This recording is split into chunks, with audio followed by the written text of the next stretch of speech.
Hello and welcome to this week's episode of A Breath of Fresh Air. Before I introduce you to today's guest, a call out to see if you have a favourite star from the 60s, 70s or 80s that you might like to hear from. Just send me a message through the website, abreathoffreshair.com.au, and I'll try and make it happen for you. Now, very few stars have had a better run up the 60s pop charts than my special guest today, Tommy James. Tommy led his group, the Shondells, through a whole host of upbeat pop tunes. Tunes like Hanky Panky, I Think We're Alone Now, and Mony Mony. He managed to survive the mob and the mafia, and today, some 50 years later, Tommy James's popularity just continues to grow. Let's meet him, shall we? Tommy James, you've been around for such a long time. You're a person that's had hit after hit after hit. Can we head right on back to where it all began for you? Let's do it. Well, basically, my very first hit record was Hanky Panky back in 1966. I had just graduated from high school a year before that in 65. And so Hanky Panky was actually recorded in a radio studio in my hometown of Niles, Michigan. It did okay. We got on all the jukeboxes and stuff within about a 50-mile radius, but we had no distribution, so the record just died. So we kind of forgot about the record, and a year or so later, I graduated from high school, took my band on the road, and we played throughout the Midwest and up through Chicago and Illinois and Michigan and all over. And we were playing a little dumpy club in Wisconsin. And right in the middle of my 2 weeks, the guy gets shut down by the IRS for not paying his taxes. So we got sent home back to Niles, feeling like real losers. But that's how the good Lord works, because as soon as I got home, I got the call that changed my life. Record distributor in Pittsburgh tracked me down and informed me that this record, Hanky Panky, that I had recorded 2 years before, was sitting at #1 in the city of Pittsburgh. Some local entrepreneur had bootlegged 80,000 records and sold them in 10 days. And it was the biggest record Pittsburgh had ever had up to that point, and we were sitting at #1. Pittsburgh was a major market, so it was a big deal. And they asked me if I would come to Pittsburgh and do some shows and TV. So I did, and we drove to Pittsburgh, and sure enough, as soon as I got over the city limits, I'm a rock star. On the other side of the sign, I'm nobody. So I couldn't put the original band back together. So I did some local television by myself, local radio, and sort of grabbed the first band I could grab out of a club, and they became the new Shondells. And a week later, I got my first manager then in Pittsburgh. And a week later, we were in New York to sell the master of Hanky Panky to a major label and take it national. So we did. And we went to New York, and we got a yes from everybody. Wow. And the last place we took the record to was Roulette. So I went to bed that night thinking, oh, this is so great. I'll probably be with Columbia in the morning. It's just great. So the next day, about 10 o'clock in the morning, we start getting calls from all the record companies that had said yes the day before. And they said, listen, I'm sorry, Tom, we got to pass. And I mean, what do you mean we got to pass? I thought we had a deal. So finally, Jerry Wexler up at Atlantic told me the truth, that Morris Levy, the head of Roulette Records, had called all the other record companies and backed them down. He threatened them. Basically said, this is my record. Wow. Back off. And that's how we talked, too, on the central casting. So we basically were apparently going to be on Roulette Records. So anyway, we signed with Roulette. And little by little, we learned that Roulette, in addition to being a functioning independent record label, was also a front for the Genovese crime family in New York City. We had no idea. And of course, we learned this incrementally. You know, we'd meet somebody up at Morris Levy's office, and a week later, we'd see him on TV, you know, in handcuffs, you know, doing the perp walk, being taken out of a warehouse in New Jersey or something. So you So just signed with the mob. that's exactly right. But I must say, if we had gone with one of the other labels, one of the big corporate labels, I can tell you right now, we would have never had the kind of success that we Why had, is that? because the competition would have been horrific. And, with a fluky little record like Hanky Panky, we would have been lucky to have been one-hit wonders. At Roulette, they actually needed us. We were, in one way, very lucky to sign with Roulette Records. Of course, getting paid was a whole other story. I heard about that. It took a while, didn't it? So, a long time, yeah. But anyway, so my point is that they took the record to #1, and not only in the United States but all over the world. It was the biggest single of the summer of '66. So we were blessed and cursed to be on Roulette Records. Tommy James, how did that feel for you?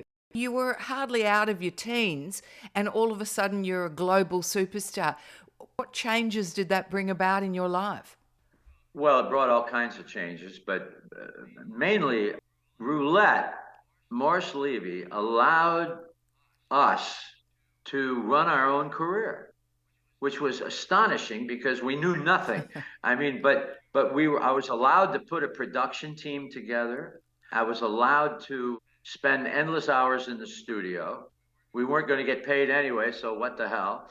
And what I'm saying is that creatively, we couldn't have been in better shape. Also, I guess you could say that the biggest challenge to me personally was learning my craft that I would never have been allowed to do on any other label. I got to learn all about the record business. I learned songwriting, I learned production, I learned album covers, you name it. So my biggest challenge was to keep outdoing myself. That really was it, to get the next record in the can and to come up with new music constantly. So I was very fortunate that I could put a production team together with more songwriters, because we were constantly songwriting. That's like all we did. So I was so fortunate and so blessed that we had the kind of longevity we did, and that we had the attention of radio for so long. We were a radio act. They were the big radio days, weren't they? You couldn't sell a thing if you weren't being played on radio. Was the pressure to keep coming up with new singles one that you put on yourself, or one that the record company put on you, or one that the radio stations demanded from you, or a combination of all of that? All of them. Because in the 60s, everything was moving so fast that it was just a constant challenge to come up with the next record. As a matter of fact, nobody was comfortable until we had the next one in the can. Roulette was big on selling singles, right. Much bigger than albums. And so coming up with the next hit single was so important. And keeping our relationship with radio was everything. And we were so lucky to be able to do that. Honestly, radio was so good to us, and we were allowed to just keep going and keep going and keep going. They played everything we put out. We were so very fortunate to have radio on our side. When did you change your name to Tommy James? Was that around this time? It was right at the beginning. My real name is Thomas Jackson, and when we sold Hanky Panky, it just said the Shondells. And so Roulette wanted me to be up front, so they wanted me to, do you want to change your name? Do you want to, Tony Jones? Do you want to change it? Do you want anything you want to do? So I wanted to keep my initials, and I wanted to still be Tommy. And I just thought about it for about 10 seconds, and the first name that came to mind was James. Tommy James. So that's what it's going to be, Tommy James and the Shondells. I said, that's it. So in the time it took me to light a cigarette, my name changed forever. Wow. I don't think that there was anything wrong with Tommy Jackson. Tommy James is not so much. Well, I wanted a one-syllable last name, okay. So it'd be easier to remember. That was the only thing. And remember it, they certainly have done, haven't they, the last 60 years? No one's forgotten that name at all, at any time. That next single that you followed up with, then If You Were Working So Hard in 1967, was another blockbuster, and that was, I Think We're Alone Now. Right. Well, we actually had two singles in between Hanky Panky and I Think We're Alone Now that were, top 15. But the next major record was our number four, the fourth song that we released. I Think We're Alone Now, and that came by way of Bo Gentry and Richie Cordell, who were staff writers at Kama Sutra that I brought over to Roulette, and they came to me with this song, and the way they did it, it was a ballad. It was sort of a mid-tempo ballad, and they played it for me, banged it out on the piano, and I could hear immediately that it was a hit. As soon as they got to the hook, as soon as they got to the chorus line and the title, you just knew it was a hit record. Right. I was very excited about it, and we went into the studio and did a demo.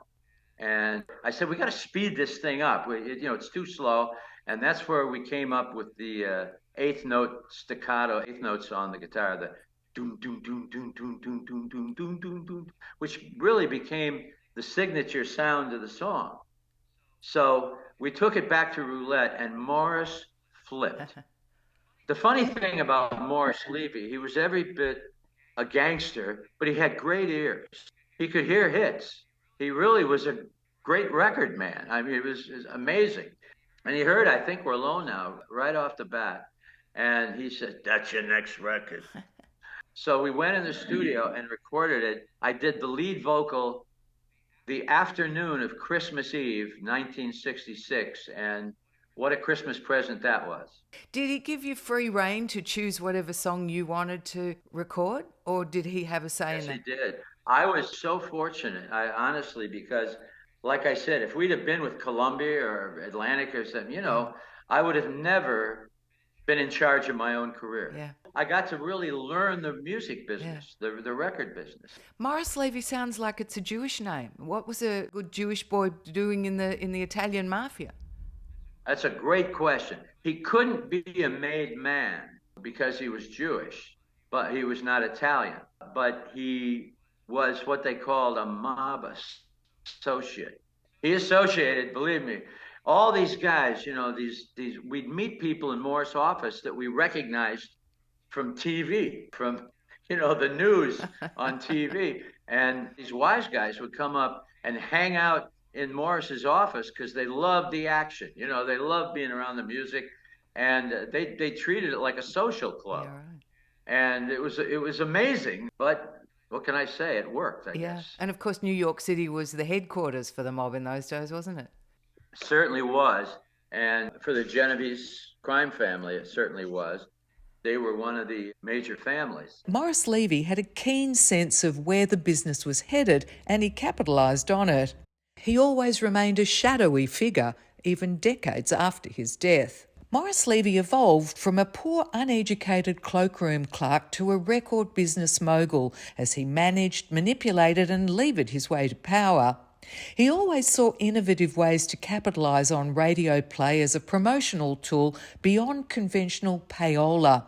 He created live rock and roll events that were aimed at the new, younger market, and he quickly learned that owning song copyrights was a powerful mechanism to getting rich.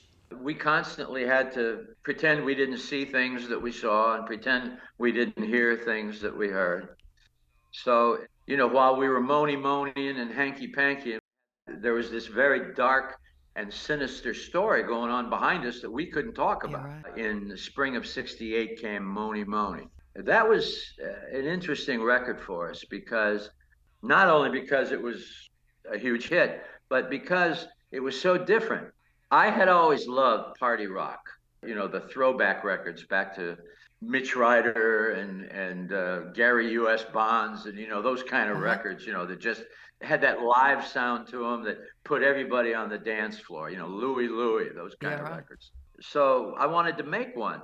But in 1968, people weren't making that kind of record anymore. Nobody was making dance records anymore. Everybody was too stoned to dance anyway. So basically, we were on our own. The famous engineer, Brooks Arthur, was our engineer on Mony Mony. And we just started putting a lot of old rock and roll riffs together, one chord here, a chord there, and we glued it all together, literally.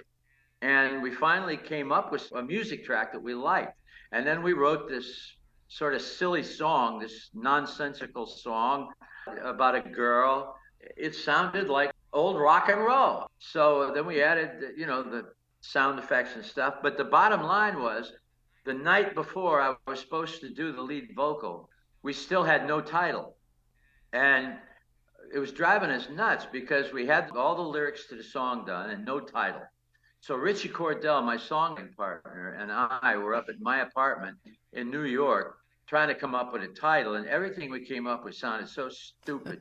So we threw our guitars down and walked out on my terrace, and we're in Midtown Manhattan, and we look up, and the first thing our eyes fall on is the Mutual of New York Insurance Company.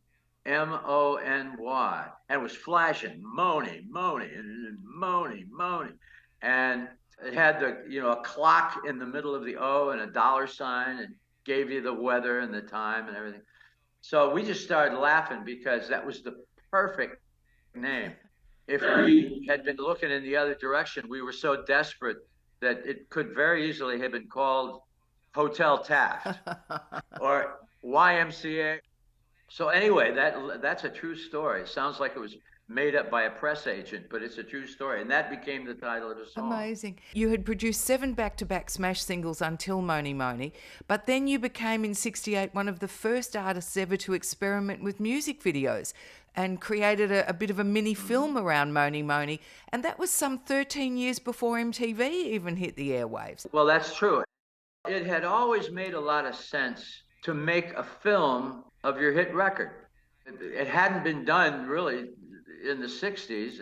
A very rare occasion, sometimes they'd be in a movie or something.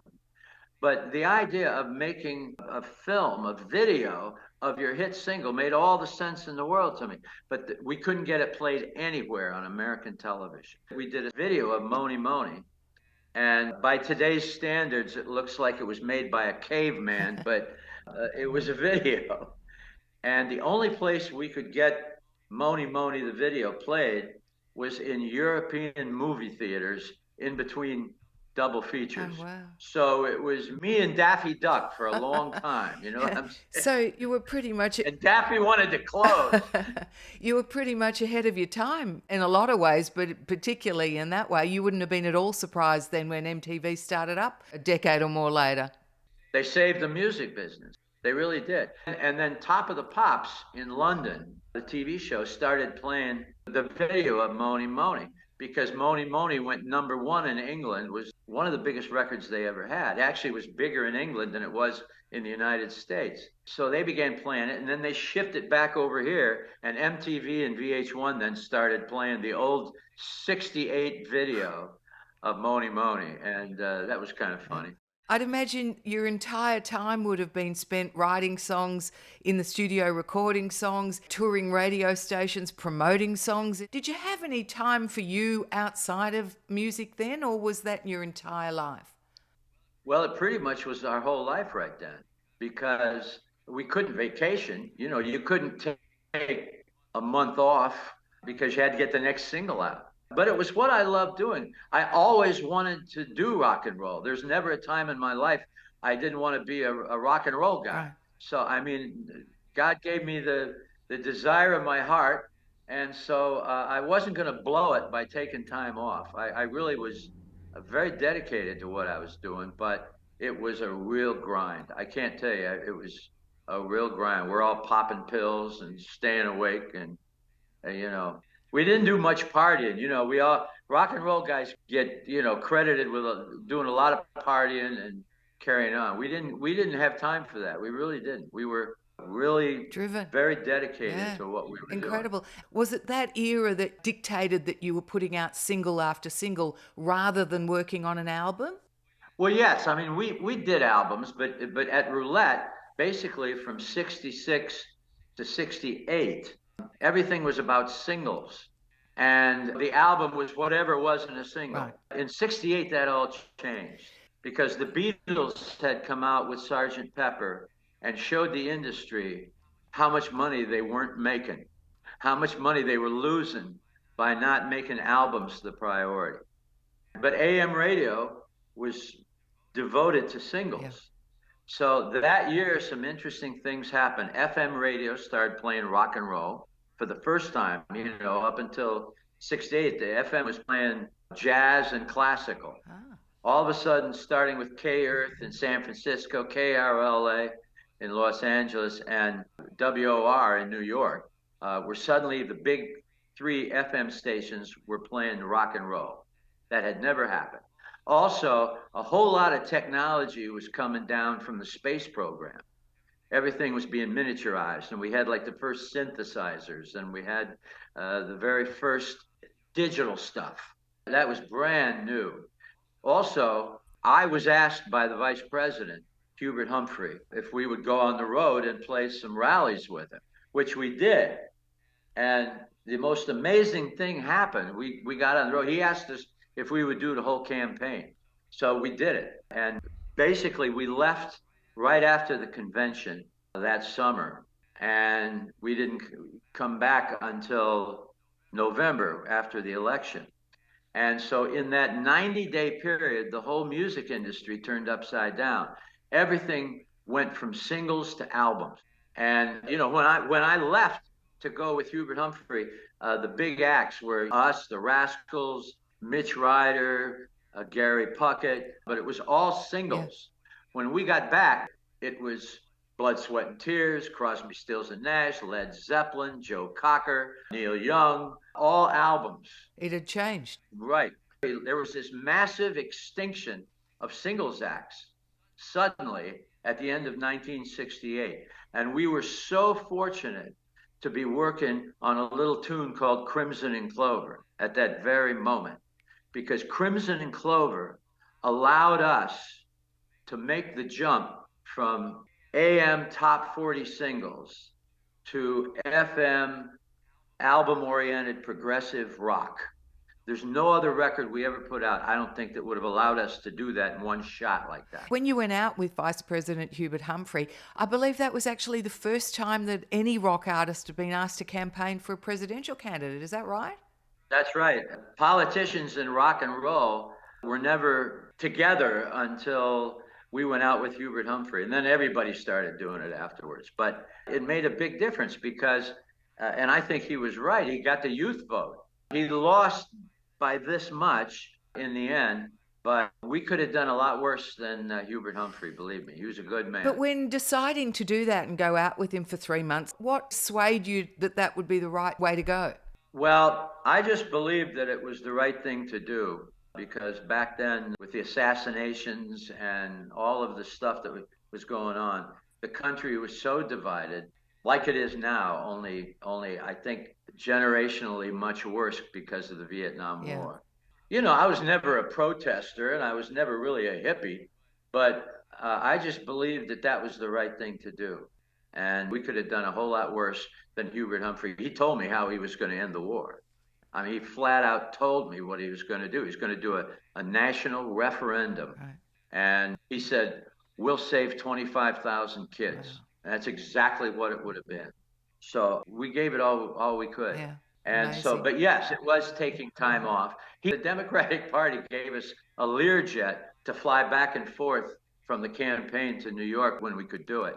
And so we weren't completely out of the picture, but we really didn't do any road dates during that time, any touring. Well, right. Yeah. But it was just so lucky that we were working on Crimson and Clover at that moment. Hubert Humphrey wrote the liner notes to the album. Did he? Yeah, the Crimson and Clover album. And when we released Crimson and Clover, it turned out to be the biggest single we ever had. And Roulette then started selling albums. Just like Columbia and Reprise and RCA, they were suddenly selling albums, a lot of albums. Crimson and Clover went #1, the album. We did 5.5 million singles. We did 2 million albums, went platinum for us. And that was the first platinum album that we ever had. Uh-huh. Crimson and Clover gave us the second half of our career.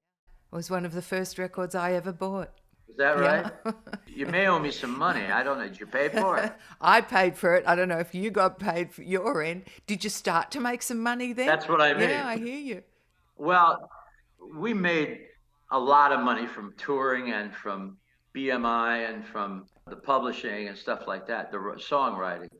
But mechanical royalties at roulette just were not going to happen. You know, crime doesn't pay. We learned that the hard way. Tommy James and the Shondells were constantly on top of the charts, but they passed on an invite to play at Woodstock. According to Tommy, his booking agent described the offer as a stupid gig on a pig farm in upstate New York. The godfather of music, Morris Levy, was acquiring more and more wealth as he pocketed all of those mechanical royalties. These were the royalties earned through the reproduction of copyrighted works. In normal situations, songwriters are paid royalties per song sold, downloaded or streamed.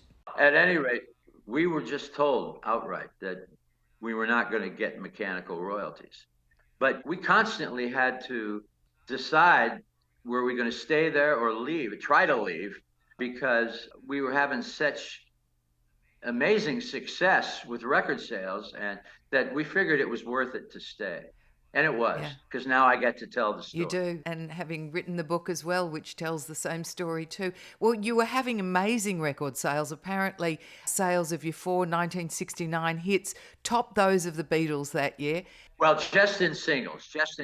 In 68 and 69, our single sales topped them, but not the album sales. The second volume of Greatest Hits, The Best of Tommy James and the Shondells, also ultimately sold over 10 million copies. You were on fire. Yeah, it was amazing. And that album has been re-released now and it's selling again. So go figure. Well, they say everything old is new again, don't they? Your brand shining new again, Tommy James. Well, you know, it's so great. I have a show every week on radio. It's such a marvelous audience. Sirius XM, of course, is satellite. It's all over the world. I must say, I've been really blessed to have all this stuff going at once. And now the movie is going to be made of Me, the Mob, and the Music, our book. And it's being produced by Barbara DeFina, who produced Goodfellas and Casino and Hugo a few years ago with Martin Scorsese, and just a string of wonderful movies. How long is that likely to take till it comes out? Well, we're probably looking, during COVID, Hollywood was shut down for 2.5 years. So now it's up and running again. And so we're probably looking at another 18 months, 2 years. I love watching all this come together, and it's so amazing. Who would you pick to play you? I have no idea. The two essential characters are Morris Levy, who's really the star of the show because everybody's kind of revolved around him, and myself. So I have some very definite ideas who I'd like to see play Morris Levy. Now, as far as I'm concerned, these young casting directors are so hip. There's so many young actors. And what I'm amazed about is that almost all of them started out in rock bands. So you can't get away with lip syncs and stuff anymore. And Morris Levy is the guy, though, the character that we really got to get a handle on, because it's got to be somebody that's scary, because he was in every way. And it's got to be someone that talks like him, looks like him, behaves like him, a New York guy. I'm very much looking forward to that. Let's just go back to after Crimson and Clover. You mentioned you did Cellophane Symphony, and you used on that one the newly developed Moog synthesizer. That's right. Why did you decide to adopt that then? Well, it was new at the time, the very first analog synthesizer that was commercially out there. And we went in the studio, and the thing was so big, it looked like an old 1920s switchboard, you know what I mean, with the number plays and the jack plugs going in. That's what it looked like. That. And it could sound like anything from wind to a trumpet to a drum to a bass guitar. It was a fascinating new instrument, and we just wanted to play with it. And we started doing it, and we couldn't stop.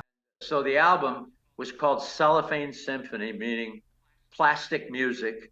The funny part is it didn't sell all that great back then, but suddenly in the late 70s, we did over 2 million albums. It just came back, and that's been the story of my life. You must pinch yourself often going, is this for real? All these twists and turns that you couldn't have possibly expected. Well, you're quite right. I've also been very honored and flattered that we've had so many cover versions of our songs. We've had over 300 major cover versions of our songs done from artists as diverse as Prince doing Crimson and Clover, and so did Dolly Parton doing Crimson and Clover. You couldn't get two more different artists doing the same song, not to mention Joan Jett. And of course, Mony Mony's been done 1,000 times by so many different people. REM did an amazing job on Draggin the Line from the Austin Powers movie. Right. Billy Idol and Tiffany did Mony Mony and I Think We're Alone Now the same week. And they went up the charts and they both went number one, amazing, back to back. It never happened before. Then Billy Joe Armstrong from Green Day did an incredible version of I Think We're Alone Now during COVID and went top 10 out of the blue, clear blue. So we've been so very lucky to have all the covers, and it just keeps on going. So I don't need to worry about you. What Maurice Levy didn't pay you, you're certainly making up for these days. You're right. I am so fortunate because we've made a big chunk of our money back, and I'm grateful for that. What happened in '74 when you finally decided to leave roulette? Well, that was a whole scene. Wow, I don't even know where to begin on this. Back in '71, there was a very serious gang war going on in New York City between the Gambino people and all the other families. Yeah. The Gambinos were taking over New York. And Morris, of course, was on the wrong side. I was told in no uncertain terms that it would be a good idea if I left town, because if they couldn't get Morris, they were going to go after whatever was making Morris money. And my lawyer said, "That's you." So I had to go to Nashville. That's where I did my Nashville album. And basically just stay there till the thing blew over.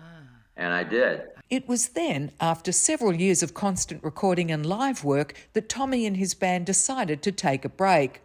Tommy went it alone, and after the Nashville album, it was another 5 years before he would record again. By the late 80s, Maurice Levy was found guilty of extortion, and in 1990, he passed away. Did you attend Maurice's funeral? I did not, but he asked for me when he was dying.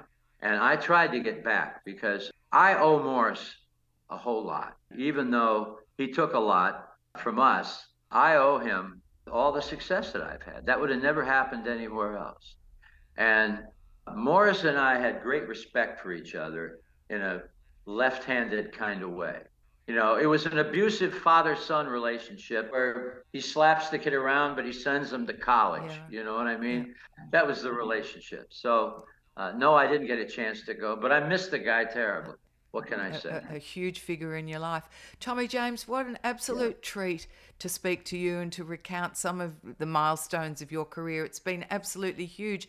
You've sold over 100 million records right around the world, and more than 22 million broadcast spins of your songs. Today, you're still out there. I see that you're about to head out on tour again. 50 years, yes. Amazing. 50 years in the music industry and still going strong. Well, it's been wonderful talking to you, and thanks for letting me ramble on. I got long-winded there with a lot of your questions, but I appreciate you letting me tell the whole story. It's great. That's why I called on you, to hear your story. Thanks for your time. Thank you so much, my dear. Thank you. Maurice Levy's music empire was sold to Rhino Records. Unlike Maurice, the management at Rhino were happy to pay their artists, and Tommy James began regularly receiving royalty checks for the first time in his career. You can read more about his story in his autobiography, Me, the Mob and the Music, a book chosen by Rolling Stone magazine as one of the 25 greatest rock and roll memoirs of all time. Thanks for being with me today. I hope you've enjoyed Tommy James's story. Can I count on you again same time next week? I hope so. I'll see you then. Bye now.